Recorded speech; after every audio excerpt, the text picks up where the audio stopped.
보겠습니다. 로마서 3장 23절부터 마지막 절까지 교독하겠습니다. 3장 23절 제가 먼저 읽습니다. 모든 사람이 죄를 범하였음에 하나님의 영광에 이르지 못하더니 그리스도 예수 안에 있는 후속으로 말미암아 하나님의 은혜로 값없이 어렵다 하심을 얻은 자 되었느니라. 이 예수를 하나님이 그의 피로 인하여 믿음으로 말미암은 화목 제물로 세우셨으니 이는 하나님께서 길이 참으시는 중에 전에 지은 죄를 간과하심으로 자기의 의로우심을 나타내려 하심이니 곧 이때 자기의 어려우심을 나타내사 자기도 어려우시며 또한 예수 믿는 자를 어렵다 하려 하심이니라. 그런즉 자랑할 데가 어디뇨? 있을 수 없느니라. 무슨 법으로냐? 행위로냐? 아니라 오직 믿음의 법으로니라. 그러므로 사람이 어렵다 하심을 얻은 것은 율법의 행위에 있지 않고 믿음으로 되는 줄 우리가 인정하노라. 하나님은 홀로 유대인의 하나님 뿐이시뇨? 또 이방인의 하나님은 아니시뇨? 진실로 이방인의 하나님도 되시느니라. 할례자도 믿음으로 말미암아 또는 무할례자도 믿음으로 말미암아 어렵다 하실 하나님은 한 분이시니라. 그런즉 우리가 믿음으로 말미암아 율법을 폐하느뇨? 그럴 수 없느니라. 도리어 율법을 굳게 세우느니라. 아멘. 아멘.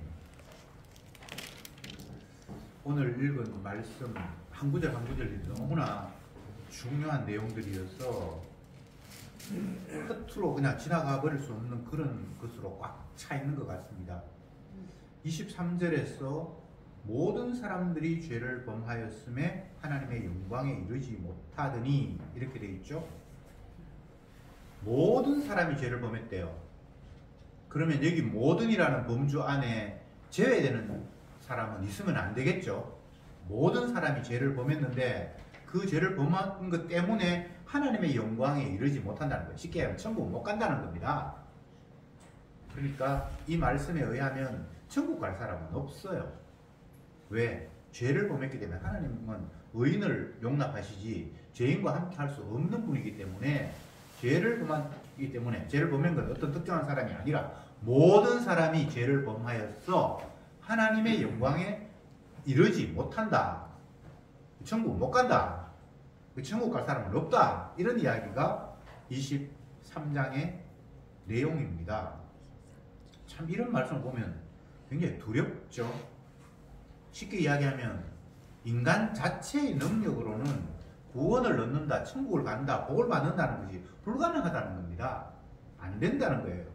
성경은 일괄되게 인간의 무능성, 죄악성, 그래서 하나님에게로 접근할 수 있는 가능성 자체를 차단하는 식으로 말씀이 전개됩니다. 이것은 창세기에서 이미 에덴 동산으로부터 인간은 선악과 따먹었다는 이유로 하나님이 계시는 에덴 동산에서 추방되고 그 완전히 분리된 상태에서 다시 돌아오지 못하도록 천사들이 지키고 화염금이 불리는 칼이 빽 눌러서서 도저히 접근할 수 없도록 만들었다라는 이야기를 계속 성경은 반복하고 있습니다. 그런데 이런 이야기를 들으면 사람들은 어떤 반응을 나타내나요? 굉장히 화가 나죠. 사람들을 이런 식으로까지 규정을 해야 하나? 인간이 뭐 의롭다거나 온전하다거나 그건 아니지만 모든 인간이 다 죄인이고 인간이 하는 것은 악이어서 하나님이 도저히 받을 수 없고 천국이 있다 해도 천국 갈 사람은 아무도 없고 복 받을 사람은 아무것도 없다라는 이런 하나님의 선언에 대해서 흔쾌히 수용할 인간은 아무도 없습니다. 예수님이 사람들에게 잡혀 죽은 이유가 바로 이런 식으로 인간을 규정했기 때문입니다. 독사의 새끼들아, 너 그 애비는 마귀다. 네가 하는 일은 다 악한 거야. 다 외식이야. 근데 인간들은 그렇게 생각하지 않거든요. 내 행동 가운데 외식, 남들 눈 의식해서 쇼하는 것도 있지만 진심으로 하는 것도 있다고 사람들은 생각을 하는데 예수님은 사람이 하는 행동이 다 외식이래요. 그리고 다 죄래요. 그러니까 도저히 참다 못 참아서 그 입 다물라 하면서 예수님을 죽인 거거든요.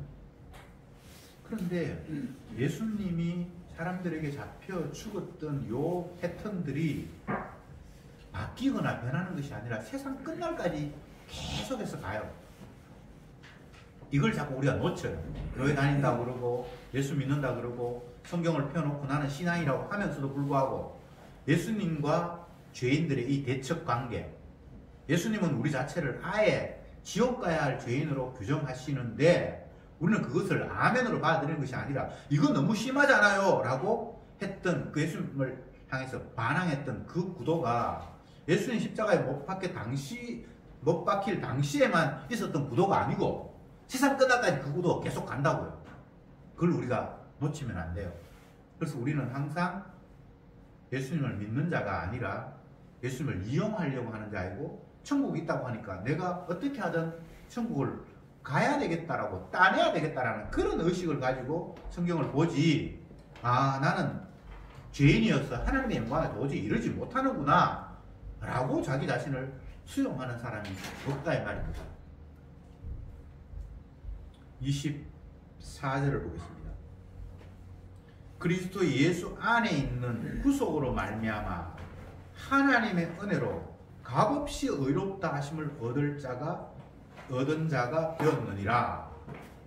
23절의 내용과 24절은 정반대의 이야기를 하고 있습니다. 23절에서는 모든 인간이 죄를 범했기 때문에 하나님의 영광에 근처에도 못 간다. 다 지옥 가야 된다. 이렇게 얘기를 했는데 24절에는 그리스도 예수 안에 있는 구속으로 말미암아 하나님의 은혜로 값없이 의롭다 하심을 얻은 자가 되었다. 이렇게 이야기를 하고 있습니다. 23절에는 모든 사람 다 죄인이니까 하나님의 영광 절대 이거는 근처에도 못 가다 이렇게 얘기했고 24절에는 예수님으로 말미암아 예수로 말미암아 의롭다 할 자가 있다 생겼다 이렇게 이야기를 하는 거예요. 요 이야기는 복음의 가장 핵심적이고 복음을 압축한 내용이에요. 예수님이 어떤 분이죠? 예수님이 이 땅에 태어나기도 전에 예수님을 임신한 마리아에게 천사가 찾아갔어. 또 그 남편된 요셉에게 천사가 찾아가서 아들을 낳을 것인데 그 아들은 자기 백성을 저희 죄에서 구원할 자다 이렇게 말씀하셨잖아요. 예수라는 이름 자체가 구원자라는 의미인데 예수님이 이 땅에 오시기 전에 그 태어난 임신한 예수 앞으로 이 땅에 탄생할 그 예수는 자기 백성을 저희 죄에서 구원할 자. 여기 예수로 말미암아 있는데 예수님 태어나기 전에 예수님이 어떤 존재인가? 자기 백성을 죄에서 구원할 자 이렇게 이야기하고 있습니다. 그러면 예수님을 이야기할 때에 반드시 같이 거론이 돼야 될 것이 죄라는 개념과 구원이라는 개념이 두 가지가 다 들어가야만 예수를 설명할 수가 있어요. 사람들이 예수님을 이야기하면서 예수님은 하나님이고 하나님의 아들이니까 능력이 많으셔서 우리가 기도하면 복도 주시고 또 그분이 화를 내시면 우리가 벌도 받을 수 있고 이렇게 이야기를 할 때 그 말이 맞는 것 같은데 거기에는 죄 개념도 안 들어가 있고 구원 개념도 안 들어가 있죠. 그냥 전능하신 분 맞죠? 사람들이 예수님 앞에 기도합니다. 왜? 그분은 하나님이고 전능자니까 나는 못하지만 그분은 할 수 있다고 생각하면서 기도하는 거잖아요. 이게 신앙생활이 제대로 하는 것 같은데 거기에는 죄 개념도 빠져있고 구원 개념도 지금 빠져있는 거예요. 그래서 엉터리 예수가 되어버리는 거예요. 요즘 제가 보고 있는 드라마 중에 지옥에서 온 판사 그런 게 있는데 그거 보니까 성경 구절도 인용하고 교회도 조롱하고 자기 마음대로 해요. 그게 그 어떤 아줌마, 전도하려고 하는 그 아줌마가 늘 입에 다른 얘기가 예수님 앞에 가면 모든 문제가 해결된다는 거예요. 그게는 죄 개념도 없고 구원 개념도 없고 그냥 이 땅에 있는 인간의 아쉬움과 불편함을 능력 많으신 그분이 해결해 준다는 거예요. 그분 앞에 가면. 이거는 성경에 있는 예수가 아니에요. 지가 마음대로 지어낸 예수예요. 유대인들이 긴 세월 동안 하나님을 믿었고 하나님의 율법을 순종한다고 했고 성전에서 나름대로 제사를 드리면서 정말 열심히 신앙생활을 한 사람들이 많아요.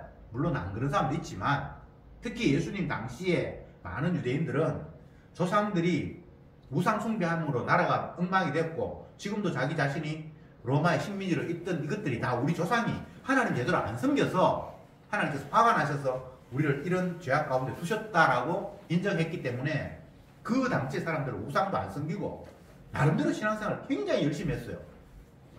그런데 그런 자들을 향해서 예수님께서 하시는 말씀이 너희 애비는 마귀다.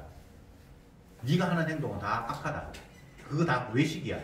이렇게 얘기를 했을 때 그걸 어떻게 받아들였겠냐고요. 도저히 받아들일 수가 없었죠. 제가 지금 로마서 23장과 24장까지를 말씀을 드리면서 23장의 내용과 23절의 내용과 24절의 내용이 완전히 상반된 내용이다라고 지금 설명하고 있습니다. 23절에서는 모든 사람들이 죄를 범했기 때문에 하나님의 영광에 근처에도 못 간다. 지옥 갈 사람밖에 없지. 천국은 꿈도 꾸지 마라. 이렇게 23장이 이야기했는데 24장에 그리스도 예수 안에 있는 구속으로 말미암아 값없이 의롭다 하심을 얻은 자가 있다. 여기에서 24절에서 그리스도 예수 안에 있는 구속이라는 말은 우리를 얽어맨다라는 의미의 구속이 아니고 죄악에 빠져있는 것 같다가 값을 지불하고 속해 냈다라 이런 의미의 구속이에요. 표현이 조금 어렵죠. 값을 지불하고 끄집어냈다라는. 예수님으로 말미암아 지옥 가야 되고 모든 사람 죄를 보면서 하나님 영광에 이르지 못하는 그를 예수님으로 말미암아 예수님께서 대신 값을 지불함으로 말미암아 그를 끄집어내서 의롭게 된 자가 있다라는 거예요. 예수님이 이 일을 하기 위해서 이 땅에 오셨고 이 이야기가 기쁜 소식이에요. 기쁜 소식에는 반드시 우리의 죄악으로 말미암아 내 스스로의 힘으로는 복을 따낸다든지 구원을 얻는다든지 이거는 도저히 있을 수 없는 인간의 불가능성이 먼저 전제되고 그리고 불가능한 우리에게 주님께서 자기 피로 십자가로 값을 지불하고 끄집어내서 의롭게 된 자가 생겼다라는 게 복음이에요. 근데 의롭게 된 자가 생기는데 모두가 다 그런 건 아니고요. 택한 자, 주님이 만세전에 작정한 자, 내 백성. 예수님의 이름을 예수님이 태어나기 전에 어떻게 천사가 얘기했죠? 자기 백성을 저희 죄에서 구원할 자라 이렇게 얘기했죠. 예수님은 아무나 구원하는 건 아니고요. 자기 백성을 그 죄에서 끄집어낼 자로 네가 지금 임신했고 그 아이가 지금 태어날 거다라고 이렇게 예수님을 규정을 했습니다. 자, 제가 다시 말씀드립니다. 예수님이라는 이름을 거론할 때는 반드시 인간의 죄성, 내가 완악한 죄인이라는 것이 들어가야 되고 그리고 그분이 자기의 희생, 여기서 예수로 말미암아 자기 십자가죠. 피로 말미암아 구원이 이루어진다는 이 두 가지가 반드시 있어야 돼요. 예수 이야기할 때 그거 없으면 안 돼요. 그런데 우리 주변에 예수님을 거론하면서 죄도 거론 안 하고 예수님의 피 흘림도 거론 안 하고 충분히 예수님을 장황하게 설명을 할 수 있잖아요. 다 거짓말입니다. 성경은 항상 이 두 가지를 이야기해요. 우리의 죄인됨 그리고 그분의 십자가 피로 의롭게 됨. 24절 다시 봅시다. 그리스도 예수 안에 있는 구속으로 말미암아 하나님의 은혜로 값없이 의롭다 하심을 얻은 자 되었느니라. 이건 성도들 향해서 하는 이야기죠. 죄인 하나님의 영광에 도저히 이루지 못합니다. 죄인이 뭘 해도 그건 죄예요. 우리가 기도했다, 전도했다, 뭘 예배당을 지었다, 헌금했다, 무엇을 해도 죄인은 죄 짓는 일이에요. 그러니까 우리가 하는 행위를 통해서 하나님 앞에 의로움을 인정받는다든지 천국을 간다든지 그것은 전혀 불가능한 일이에요. 오직 하나님의 아들이신, 구약으로 이야기하면 흠없는 어린 양 되신 예수님이 아버지 앞에 자기 몸을 들이심으로, 이건 어떤 의미입니까? 모든 사람이 죄를 범했는데 그 죄 가운데 자기 백성의 죄를 위해서 예수님이 대신 저주를 받으시는 그 일을 통해서 그 죄인이 의롭게 되는 일이 발생한다는 거예요. 이건 뭐 우리가 수없이 들은 이야기예요. 근데 이게 복음의 전부예요. 이거 외에 다른 게 없어요. 아이고 뭐 그거 다 아는데 이제는 내가 뭐 교회 갈 일도 없겠다, 나 이거 믿겠다, 우리는 그런 마음이 들잖아요. 근데 왜 계속해서 우리에게 모이라고 하시고 말씀 앞에 순종하게 하시는가 하면, 이게 우리에게 지식으로는 쌓이는데 이게 나의 것이, 내가 소유할 수 있는 것이 되는 게 아니에요. 그래서 계속해서 말씀을 듣게 하시고 또 그 현장 속에서 주님이 성령을 보내셔서 이 사실이 믿음으로 아멘으로 받아들이게 하시는 일이 계속해서 일어나야만 되는 일이에요. 그래서 원래 예수 믿는 사람도 없고 천국 갈 사람도 없고 의인이 없는데 주님께서 필요에 따라서 순간순간 자기 백성을 생산해내세요. 피를 적용시켜서.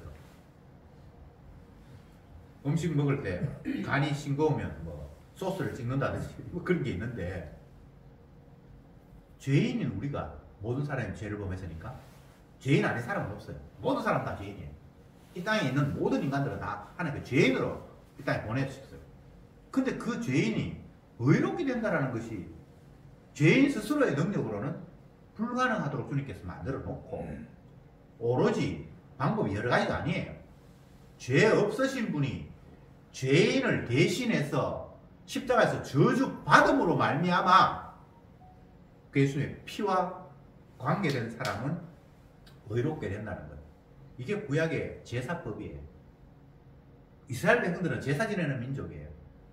제사장 나라라고 이야기를 해요. 날마다 눈만 뜨면 제사를 드려요. 아침 저녁으로 상번제 항상 태워서 드리는 제사가 아침에도 있고 저녁에도 있고, 그러니까 아침 저녁이라는 말은 하루 종일 그냥 제사가, 제물이 희생이 있어서 그들이 산다는 거예요. 일주일 지나면 안식일을 또 제사를 드려요. 매월 월초에 월삭에 제사를 드려요. 그리고 1년에 절기가 또 3번 있어요. 그 외에 뭐 계속해서 하나님 앞에 제사 드리는 날로 구약에는 도배가 되어 있어요. 자, 그러면 이 제사와 예수님이 연결이 되어 있기 때문에 제사를 드리라고 하는데,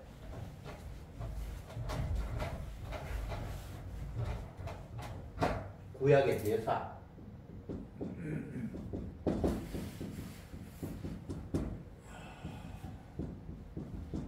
신약의 예수님의 십자가,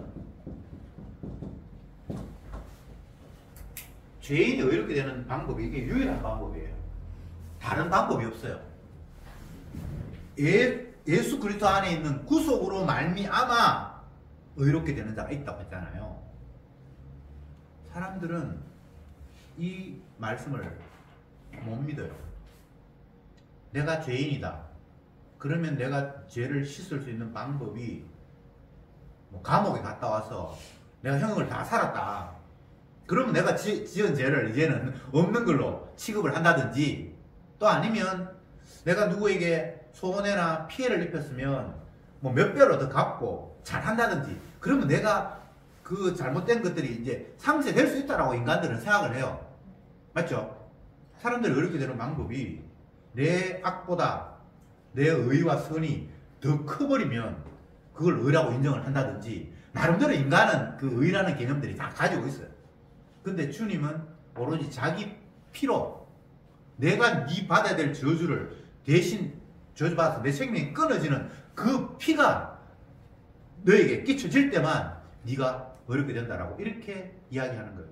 그래서 피가 없으면, 피 흘림이 없으면 용서라는 게 없다고 히브리서에서 아예 못을 박았어요. 그 히브리서뿐만 아니고 모든 성경이 예수님을 이야기하는 거니까. 예수님의 피로만 의가 만들어져. 다른 방법으로 의가 될 수 없어.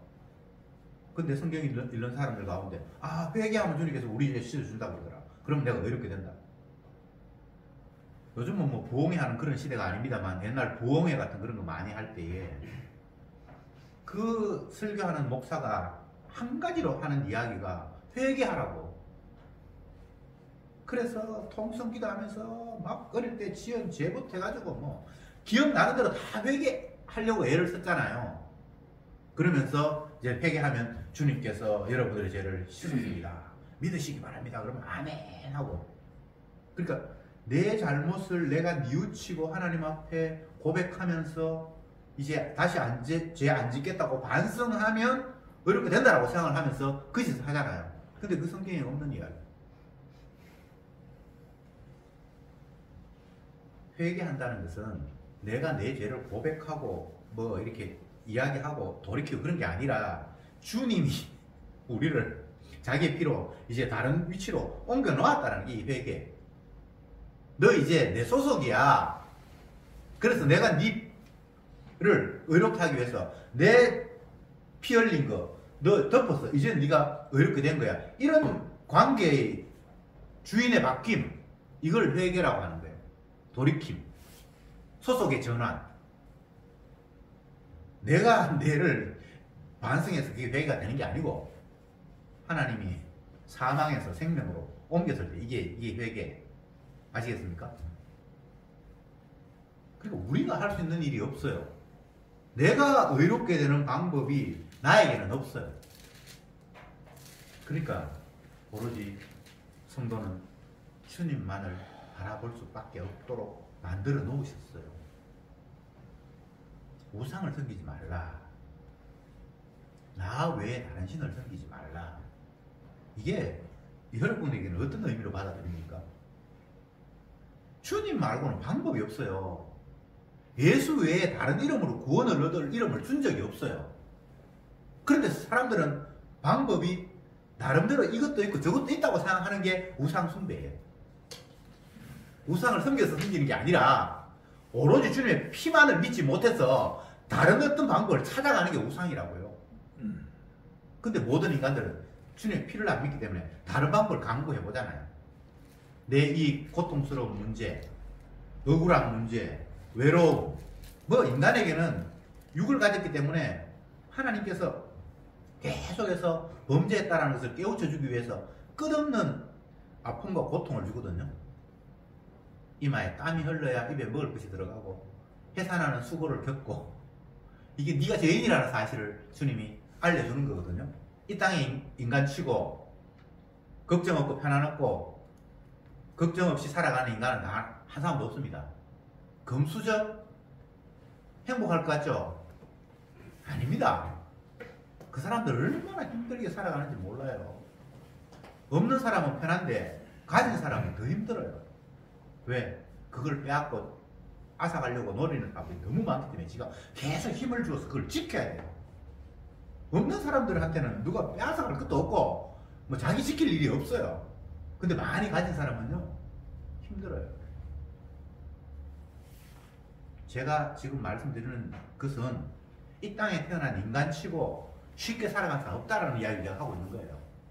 남들 보면서 참 좋다, 팔자 좋다. 근데 몰라서 팔자 좋다고 우리가 평가하지, 그 안에 들어가면 똑같아요. 고통의 양상, 수고로움의 양상이 다를 뿐이에요. 가진 사람은 가진 사람으로서 고통이 있고요, 없는 사람은 없는 사람으로서 고통이 있을 뿐이지 그 양상만 달라요. 다 죄인이기 때문에 이마에 땀이 흘러야 되고 회사나는 고통을 겪어야 되고 주님께서 그렇게 살도록 두셨습니다. 아니, 제 이야기가 아니고 예수 하나님, 이 인간을 만드신 그분이 하신 이야기예요. 제발 좀 사람 말 듣지 마세요. 뭐 어떤 사람들이 뭐라 그러더라. 그거는 귀를 기울이면서 우리를 만드신 분의 말을 그냥 아주 개무시하며 살아가요. 아닌가요? 텔레비전 보면 뭐 건강 프로그램 하는데 의사가 나와서 뭐 이건 이렇게 해야 되고 저렇게 해야 되고, 그거는 솔직하게 되는데 하나님의 말씀, 우리를 지으신 분의 말씀을 너무 그냥 무시하고 살아가요. 다시 말씀드립니다. 이 땅에 태어난 인간은 다 죄인이기 때문에 수고하며 살아가도록 하나님 만들어 놓으셨어요. 누구 보면서 저 사람 좋겠다 그런 생각 갖지 마세요. 그 사람은 그 환경 속에서 지금 고통받고 있는 거예요. 나는 이 환경 속에서 고통받고 있고 그걸 고통으로 생각할 것이 아니라 주님이 나를 죄인으로 깨닫게 하기 위해서 이 환경을 주셨구나 그렇게 생각하면 그 환경 자체가 십자가로 달려갈 수 있는 절호의 기회예요. 아시겠습니까? 내가 죄인 되어야지 내가 죄인을 부르러 왔다라는 예수님에게 달려갈 수 있는 기회가 되잖아요. 내가 죄인이 안 되면 죄인을 부르러 왔다는 예수님의 말씀이 뭐 내한테는 아무 상관이 없잖아요. 맞죠? 그래서 죄인을 부르러 왔다는 그 주님 앞에 달려가도록 하기 위해서 우리를 죄인으로 만드시는 거예요. 다시 본문으로 돌아가서 그리스도 예수 안에 있는 구속으로 말미암아 값없이 의롭다 하심을 얻은 자 되었다. 의인 되는 것은 우리 인간의 입장에서는 값이 없는 겁니다. 내가 값을 치르는 게 아니에요. 내가 의인 되기 위해 수고했다. 그건 100% 거짓말입니다. 오로지 예수님의 희생만이 그게 감이 되었지 인간이 내가 의롭게 되는 일에 내 수고와 땀이 들어갔다라면 100% 그건 가짜입니다. 25절에 이 예수를 하나님이 그의 피로 인하여 믿음으로 말미암은 화목 제물로 세우셨으니 이 표현도 진짜 엄청 어려운데 우리가 죄인인데 하나님 영광에 이르지 못하고 지옥 가야 마땅한데 예수님으로 말미암아 값없이 의롭다 하심을 얻은 그런 상태에 왔는데 그것을 구체적으로 이야기할 때에 예수님을 하나님이 그 피로 인하여 화목 제물로 세웠다. 여기 중요한 단어가 몇 개 나옵니다.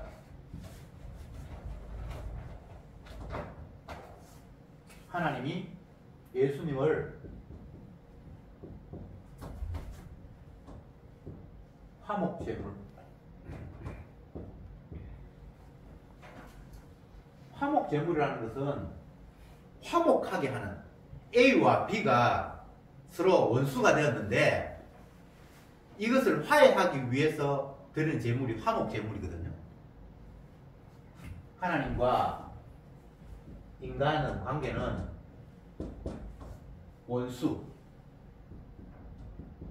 하나님은 죄를 싫어하시는데 인간은 죄인이니까 원수 관계예요. 근데 예수님께서 중간에 끼어들어서 화목하는 제사, 자기 몸을 아버지와 아들 관계를 화목하게 만드는 그런 일을 통해서 이 일이 지금 발생했다는 거예요. 우리가 이거 모르는 내용 아니잖아요. 수없이 들은 내용이잖아요. 근데 까맣게 잊어버리면서 살아가고 있죠.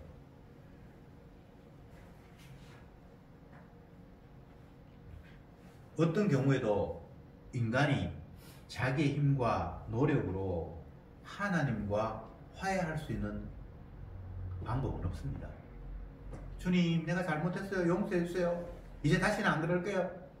이 세상에서는 자녀와 부모간의 관계가 그런 식으로 화목이 일어날 수 있을지 모르지만 하나님과 죄인의 관계 속에서는 인간이 무엇을 해도 하나님이 마음 풀어서 그래, 내 이제 네 용서할게 라고 화해될 수 있는 방법이 없어요.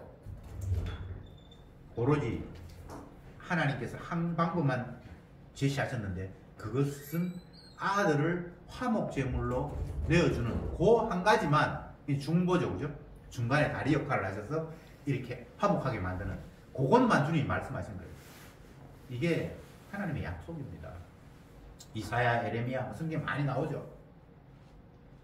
대표적으로 이사야에서 여호와께서 하나님이죠.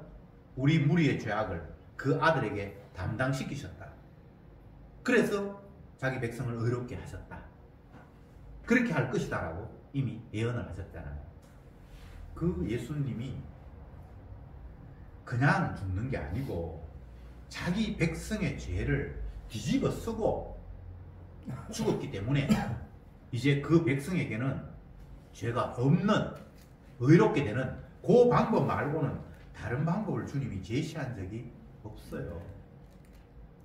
그런데 이게 안 믿어지니까 예수님의 피를 믿고 감사하는 것이 아니라 자기가 뭔가 자꾸 하려고 애를 써요. 그리고 지가 한 것에 대해서 의미를 부여하면서 뿌듯해. 예수님 당시에 서기관, 바리새인, 대제사장 이런 사람들이 왜 많은 민중들 보기에 어깨에 힘을 주면서 당당하게 살아갔는가? 그걸 우리가 따져보면 그들은 하는 일이 많았어요. 열심으로 희생했고 봉사했고 기도했고 누가 봐도 그건 다 보이거든요. 그러니까 사람들도 인정하고 자기도 인정하고 그래서 하나님도 당연히 내 이 충성과 열심을 인정할 것이다 라고 그렇게 생각한 거예요. 근데 예수님이 인정하지 않죠. 네 하는 행동은 다 마귀 짓이다. 너는 생각하는 것이 어렵고 타락하기 때문에 네한테 나오는 건 죄밖에 없어. 네가 무슨 행동을 해도 그건 하나님께서 기뻐하시는 일이 아니야. 이걸 받아들여야 되는데 못 받아들여. 은혜가 아니니까. 주님 진짜 내가 하는 거 모두가 다 죄입니까? 그래. 왜 그렇습니까? 너는 마귀 새끼고. 성경은 아주 간단해요. 그러면 내가 어떡합니까? 너는 할 수 없어. 사람으로서 할 수 없어. 우리가 성경을 그냥 쉽게 막 넘어가서 그렇지 한 구절 한 구절들이 다 우리의 불가능성을 이야기하고 있어요. 계속해서 지금 우리가 로마서 3장까지 뒷부분을 아는데 1장, 2장, 3장에서 인간의 불가능성을 얼마나 많이 이야기했습니까? 의인은 없나니 하나도 없다. 모든 사람이 죄를 범했다. 그리고 율법 아래 너희들이 갇혀있다. 율법을 주신 이유는 너희가 죄 아래 갇혀있다는 사실을 보여주게 하기 위해서 율법을 주셨다. 계속해서 인간의 불가능성을 이야기하고 있어요.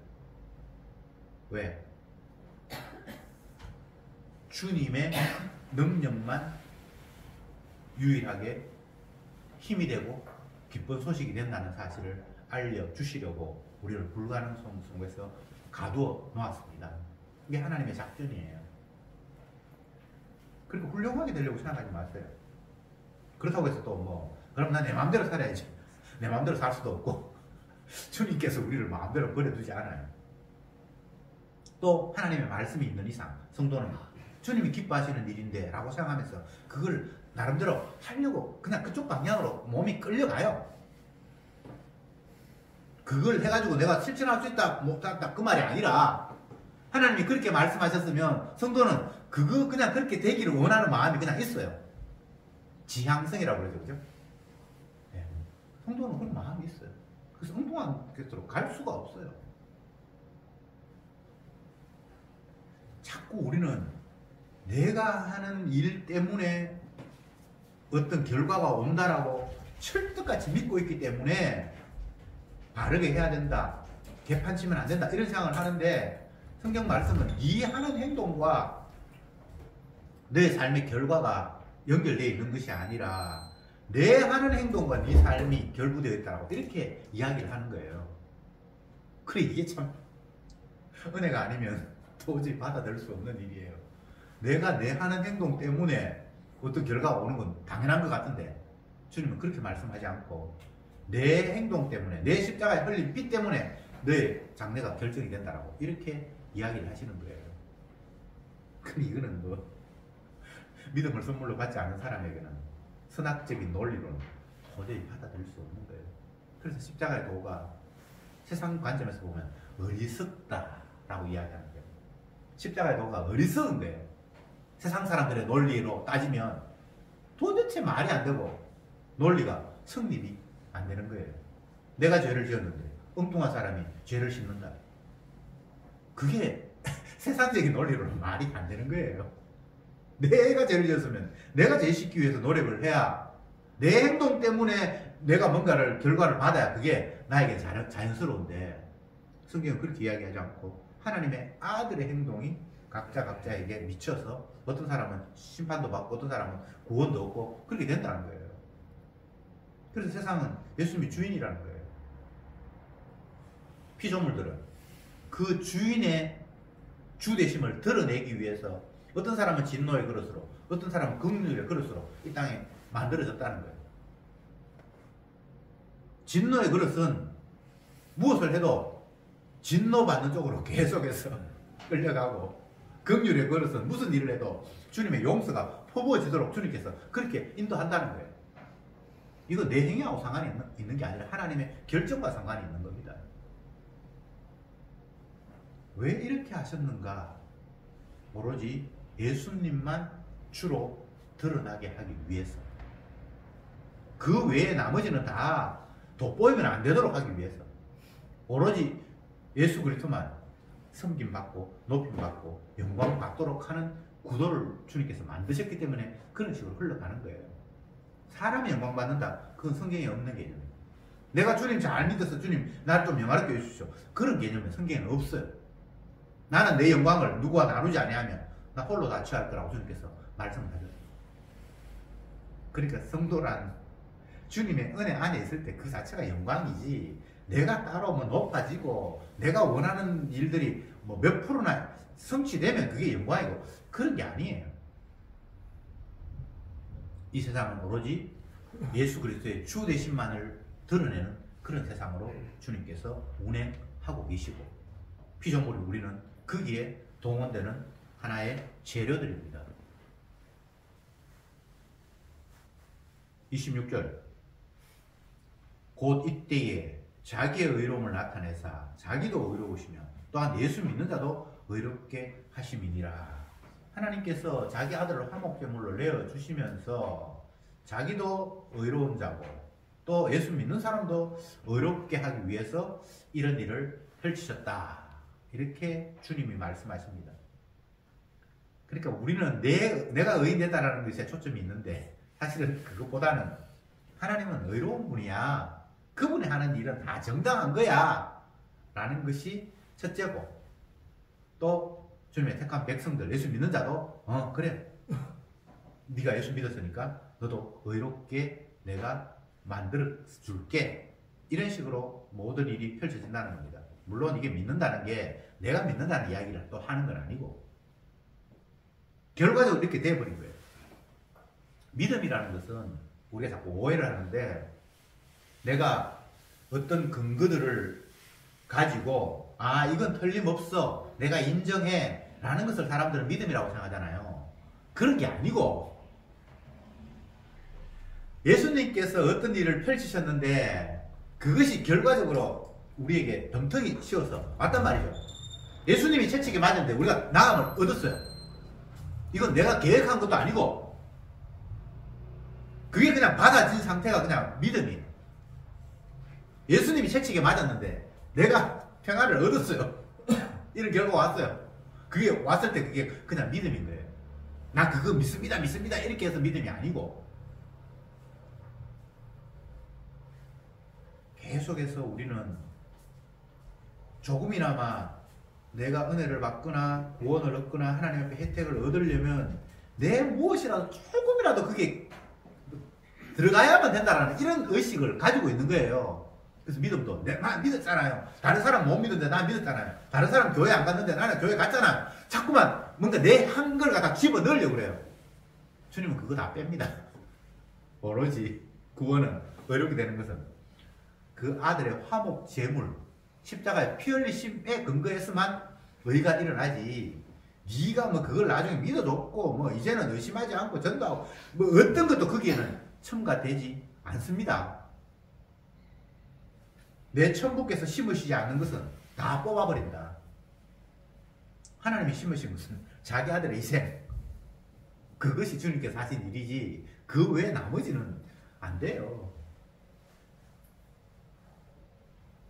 옛날에 엉터리 주님 섬길 때 제가 기억나는 것 중에 하나가, 부흥사가 와가지고 막 헌금을 강요해요. 보통 뭐 예배당을 정축한다든지 뭐 교육관을 짓는다든지 그럴 때 이제 부흥사를 불러가지고 헌금을 짜내는 그런 구도였는데, 하나님 앞에 바치면 뭐 30배, 60배, 100배 받습니다 막 그런 식으로 이야기를 하니까 진짜 그런 줄 알고 저는 진짜 가난하게 살았거든요. 우리 아버지 뭐 병들어 계셨고 우리 어머님이 계란 장사 해가지고 우리 4년째 살았는데 남의 지하에 살았어요. 결혼하고부터 내가 지상으로 탈출을 했는데 결혼하고도 또 교회 지하에 좀 살았네. 어쨌든 인생의 한 반은 지하실에 살았어요. 그러니까 제가 무슨 돈이 있겠습니까, 학생 때. 근데 동해 가니까 하늘 앞에 바치면 30배, 60배, 100배 받는다고 하니까 부자 되고 싶은 마음에, 누구나 다 가난하면 부자로 살고 싶잖아요. 부자 돼도 가난하게 살고 싶지 않아요. 계속 부자로 살고 싶지. 근데 없는 돈을 어떻게 짜내가지고, 돈 없으면 작정이라고 하고 작정하라 그래요. 내가 얼마 내겠다고 그냥 써내라고 그래요. 부동산 못됐죠. 돈이 없으니까 작정을 해가지고 써내고 그랬는데, 제가 그때 작정했는 걸 돈이 없으니까 못 갚다가 나중에 이제 대학원을 입학을 했는데, 첫해 입학 모대가 떨어지고, 둘째 입학 모대가 떨어지고, 세 번째 됐거든요. 근데 첫째 입학을 못 했는데 우리 외삼촌이 대학원 등록금 하라고, 누나가 워낙 가난하게 못 사니까 애가 서울 가도 대학원 공부나 시키겠나 싶어서, 우리 외삼촌도 뭐 농사 지을 가난한 사람인데 등록금을 보내줬어요. 합격도 안 했는데. 그 당시에 60만 원인가 70만 원인가 어쨌든 굉장히 그 당시에 큰 돈이에요. 대학 등록금, 대학원 등록금. 근데 떨어졌죠. 그래서 하나님께서 헌금하라 그런 겁니다. 옛날에 작정했는데 돈 못했는 그걸 가지고 제가 헌금을 내가지고 교교에 중고 봉고차 사고 그렇게 했던 기억이 나요. 제가 지금 하는 이야기는 어떤 이야기인가 하면, 인간은 무언가 하나님 앞에 복을 받든지 뭐 은혜를 얻든지 내 죄가 씻음 받든지 하면 내 노력과 수고가 어느 정도 조금이라도 감이 돼야만 그게 정당하다고 생각하는 그런 인간의 죄악된 마음을 제가 이야기하는 거예요. 모든 인간의 심성이 다 그렇습니다. 선악과 탐먹는 인간은. 뭐 예수 믿어도 마찬가지고 노공 알아도 마찬가지예요. 내가 미안해라서 하나님 앞에 뭘 해야만 될 것 같은, 그래야 직성이 풀릴 것 같은 그런 마음. 그게 다 마귀가 주는 마음이에요. 주님이 자기 백성을 의롭게 하는 것은 오로지 예수님의 피 말고는 일체 그게 들어가는 게 없습니다. 쓸데없는 생각하지 마세요. 헌신하고 봉사하고 그런 생각하지 말고 그냥 주님이 시키신다고 생각하면 아멘 그냥 하면 돼요. 하면 그게 끝이지. 이게 했으니까 주님 반대 급으로, 아니 내가 해가 될 것 같으면 뭐 열심히 하죠. 주님의 피로 이미 끝났어요. 이미 사망의 생명으로 옮겨졌고요. 오로지 주님이 자기 자신의 주되심을 드러내기 위해서 때로는 나를 이 길로 갔다가 저 길로 갔다가 높였다가 낮췄다가 이런 환경 주다가 저런 환경 주다가 주님의 주되심을 적절하게 드러내는 일을 위해서 우리를 마음껏 사용하지. 내가 앞으로 이렇게 사다가는 내가 더 큰 벌을 받을 텐데 이런 생각하지 마세요. 그건 아무 의미가 없는 거예요. 여러분이 잘해서 복 받았습니까? 예수님 피 때문에 일어났는데 여러분 잘못했다고 해서 앞으로 뭐 더 어려운 일이 생기고 그런 상상하지 마세요. 그리고 편한 길을 가려고 생각하지 마세요. 주님이 좁은 길로 갔는데 주님이 가신 길 우리를 따라가도록 하시니까 이 세상에서 우리는 평안이 없어요. 환난과 공고가 있고 핍박이 있고 자꾸만 주님이 약속하신 곳에서 벗어나 버리니까 엉뚱한 걸 자꾸 상상을 하잖아요. 주님이 말씀하신 것이 전부예요. 다른 세상은 펼쳐질 수가 없어요. 이 세상 주님이 불로 심판할 세상입니다. 다른 거 자꾸 꿈꾸지 마세요. 그리고 이 땅에 태어난 인간들 다 하나님이 죽이십니다. 한 번 죽는 것은 하나님이 정하신 거래요. 안 죽을 방법 없어요. 그냥 주님이 죽이시면 죽어야 돼요. 근데 자꾸 우리는 딴 생각을 하잖아요. 다른 생각 다 거짓말입니다. 오로지 주님 말씀하시는 것 말고 다른 방법으로 뭔가 펼쳐지는 게 없어요. 다시 말씀드립니다. 우리가 의롭게 되는 것은 내 행동하고 상관이 있는 것이 아니라 하나님의 아들 예수님이 아버지와 원수된 우리 죄인들을 화목하기 위해서 화목 제물로 십자가에 피 흘림으로 말미암아 화목이 일어난 것 말고는 다른 방법으로 우리가 의롭게 되는 방법이 없습니다. 우리가 죄인이었는데 주님이 의롭다고 하시는 그 근거가 예수님 십자가에 있었다면 이제 다른 어떤 것들을 우리의 마음속에 두어야 될 이유가 아무것도 없습니다. 오로지 주님의 보혈의 피만이 전부라는 사실을 다시 한번 여러분들이 되새기시기 바랍니다. 기도합시다. 주님 감사합니다. 오늘 이 시간도 주님의 보혈의 피의 능력을 말씀을 좇아서 상고해 보았습니다. 모든 사람이 죄를 범하였음에 하나님의 영광에 이르지 못하더니 그리스도 예수 안에 있는 구속으로 말미암아 값없이 의롭다 하심을 얻은 자 되었느니라. 주님 이 말씀이 저희들의 가슴에 새겨져서 우리의 삶의 현장 속에서 날마다 되뇌이며 주님의 피공로만 자랑하는 저들이 되게 하옵소서. 예수님의 이름으로 기도드립니다. 아멘.